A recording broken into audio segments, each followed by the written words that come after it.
Fat Dog tässä vaan, heipä hei. Nythän on joulu tulossa ja mulla olisi teille tämmönen surullinen joulutarina.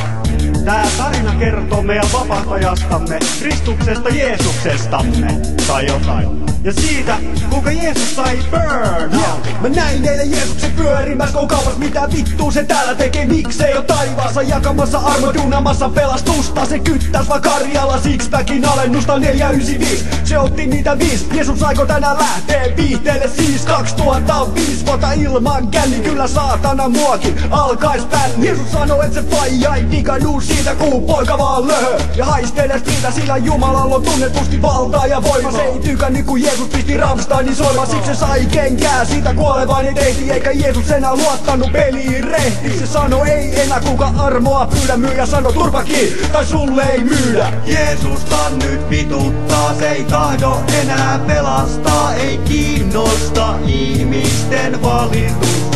Ei enää 5 leipää, 2 kalaa, Jeesus vetää pizzaa salaa, mikä on tän tarinan opetus? Se on se, että Jeesuksellakin saattaa joskus pinna palaa.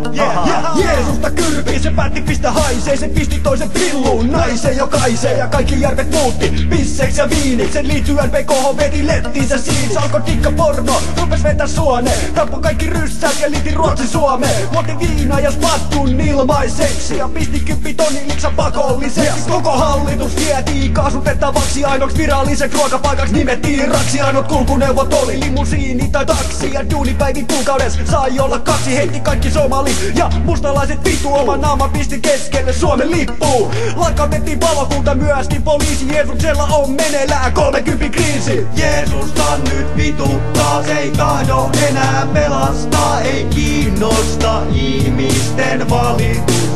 Ei enää 5 leipää, 2 kalaa, Jeesus vetää pizzaa salaa, mikä on tän tarinan opetus?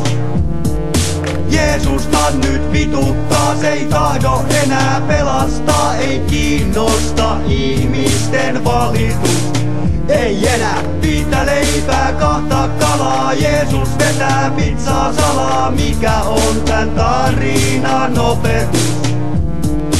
Jeesus ristiin naulittiin, vittuiltiin ja haukuttiin ja vielä päälle syljettiin, kyllä muakin vituttais. Ei nyt ketään saa vittu ristiin naulita. Jeesus oli just hyvä jätkä. Tai siis, no ainakin silloin kun se ei ollut kännissä tai pilvessä. Kova jätkä se on ainakin vittu, antaa olla saatana.